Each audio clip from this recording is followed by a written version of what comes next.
తెలంగాణలోని విద్యా వ్యవస్థను ప్రక్షాళన చేసేందుకు రాష్ట్ర ప్రభుత్వం సంచలన నిర్ణయాలు తీసుకుంటోంది. ఇప్పటికే ప్రభుత్వ పాఠశాలల్లో ఎల్కేజీ, యూకేజీ, ప్రీ ప్రైమరీ క్లాసులు ప్రారంభించగా తాజాగా అంగన్వాడీ కేంద్రాలను బలోపేతం చేసే దిశగా నిర్ణయాలు తీసుకుంటోంది. చిన్నారులకు పౌష్టికాహారం అందించేందుకు కొత్త మెనూ సిద్ధం చేస్తోంది. ఈ మేరకు అంగన్వాడీ కేంద్రాలకు వచ్చే పిల్లలకు తప్పనిసరిగా పాలు అందించనుంది. ఉదయం టిఫిన్ కింద ఉప్మా పెట్టనుంది. రాష్ట్రంలోని పిల్లలకు పౌష్టికాహారం అందించేందుకు తెలంగాణ ప్రభుత్వం సిద్ధమవుతోంది.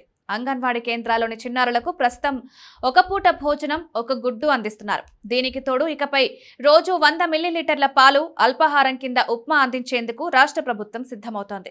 ఇటీవల అంగన్వాడీ కేంద్రాలు ప్రారంభమైనప్పుడు మొదటి రోజు చిన్నారులకు ఎగ్ బిర్యానీ పెట్టారు.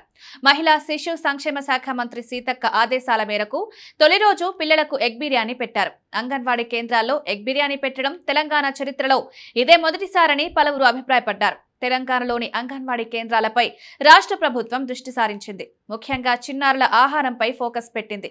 ఈ మేరకు అంగన్వాడీ కేంద్రాల్లో రోజు 100 మిల్లీలీటర్ల పాలు అందించనుంది.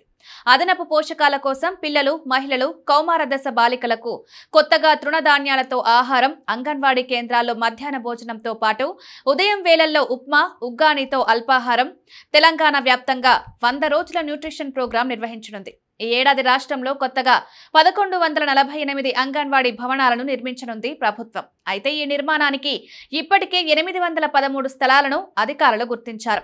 మిగిలిన చోట్ల స్థలాల గుర్తింపు పెండింగ్ లో ఉంది.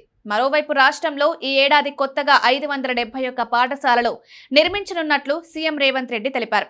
రాష్ట్రంలో 20 మంది కన్నా ఎక్కువ పిల్లలున్న గ్రామాలు, పట్టణాల్లో ఈ ఏడాది కొత్తగా 571 పాఠశాలలను ప్రారంభిస్తున్నామని, విద్యార్థులకు విషయ పరిజ్ఞానంతో పాటు నైపుణ్యాలను పెంచాలని అధికారులకు సీఎం రేవంత్ సూచనలు చేశారు.